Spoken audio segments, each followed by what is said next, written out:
Sahajaste. In naturality, a healthy identity is the foundation of life. A healthy identity is also a healthy sense of self or ego, a feeling of I, me, mine. It includes our name, family, culture, religion, caste, race, color, country, the food which we eat, clothes we wear, our sexual orientation, and many other things. And most of it is borrowed from outside. So our identity is a social and cultural construct.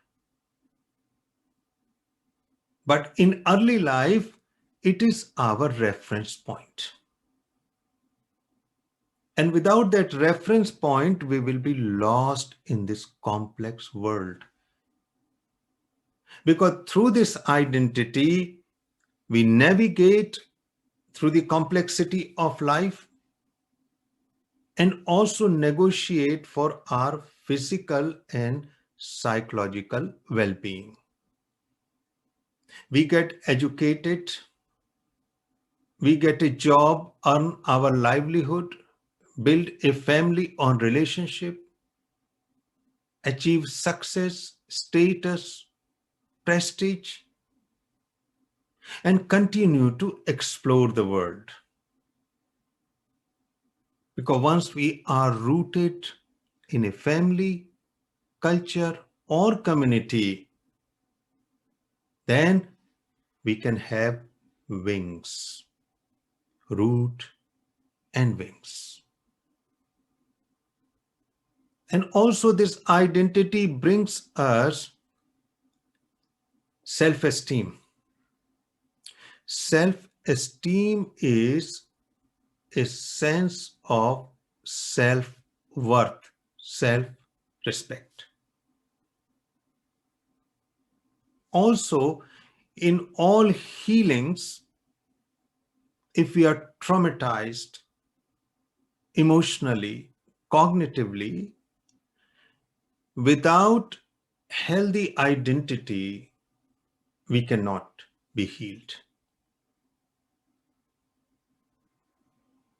Because unhealthy identity means low self-esteem, low energy, low sense of self-worth. And without that emotional and mental energy, how healing can happen? Because a healthy identity keeps a lid on subconscious. And in subconscious, there are constant emotional storms. Unless we keep those emotional strong storms under check and control, they will spill out in our brain and mind. And we will be constantly in emotional upheaval. So control in our personal life and our life in the world, a healthy identity is absolutely necessary, except in few who can bypass because they develop it very early in their lives. Now, what are the features of healthy identity? So let's look into some pictures.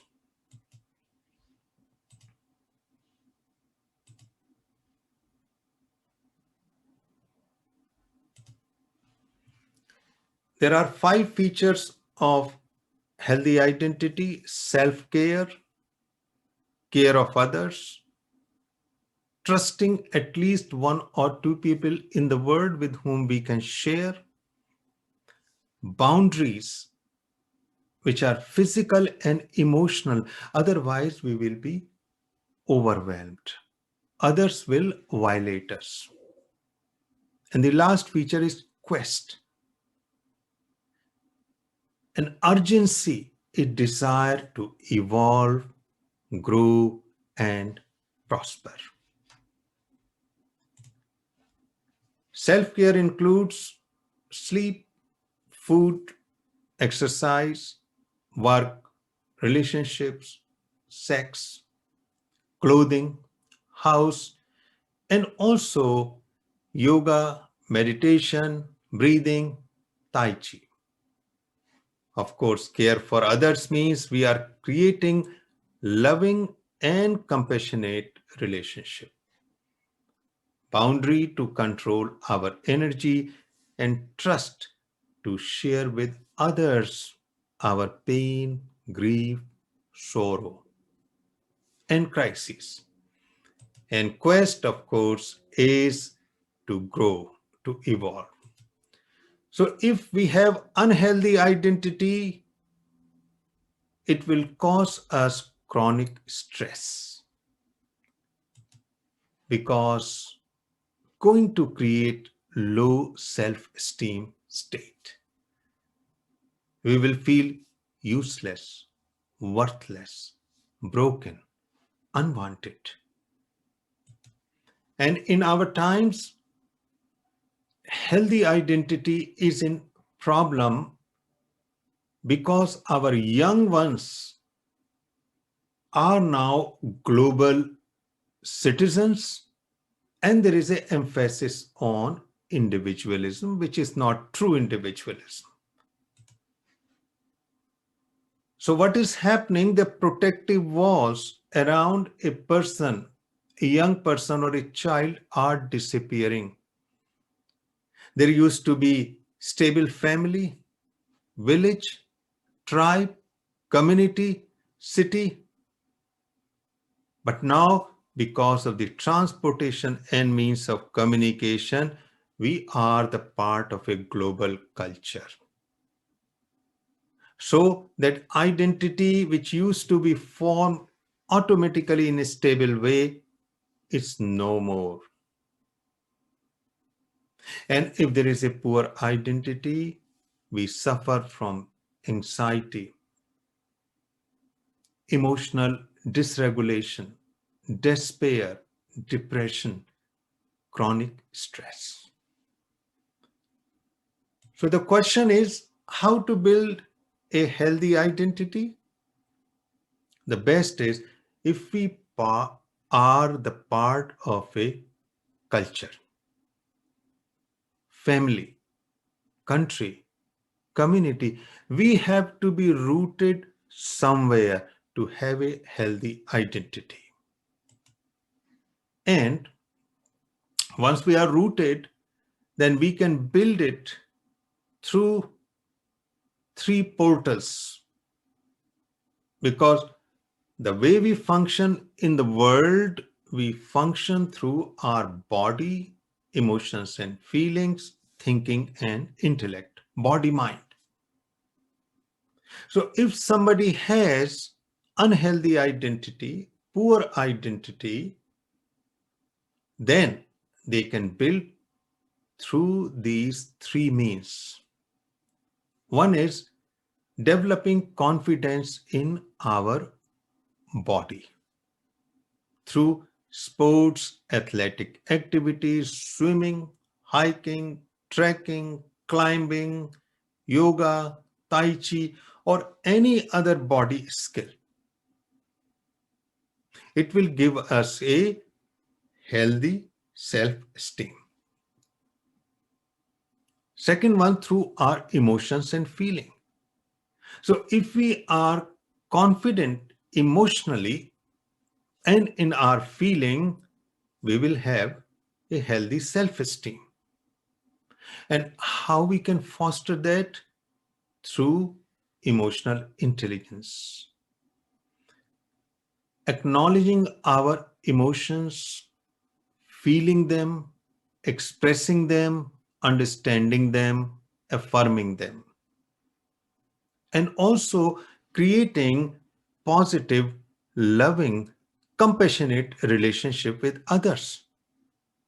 Because once we have loving relationship, we affirm each other in a positive way. So our self evaluation will be positive. And finally, thinking and intellect means developing some kind of intellectual skill. It could be medicine, could be engineering, could be mathematics, it could be computer, anything. What those skills give us again? A positive self-esteem, confidence in our intellect. So these are the three means that we can develop a healthy identity. So rooted in culture and positive mind-body input. Because once we have healthy identity, our foundation is strong. We will succeed in the world. We will be rooted in something, somewhere. And then we can develop and build very refined things of our life. We'll be in quest. We will be exploring life in its totalness, entirety. Sahajasti.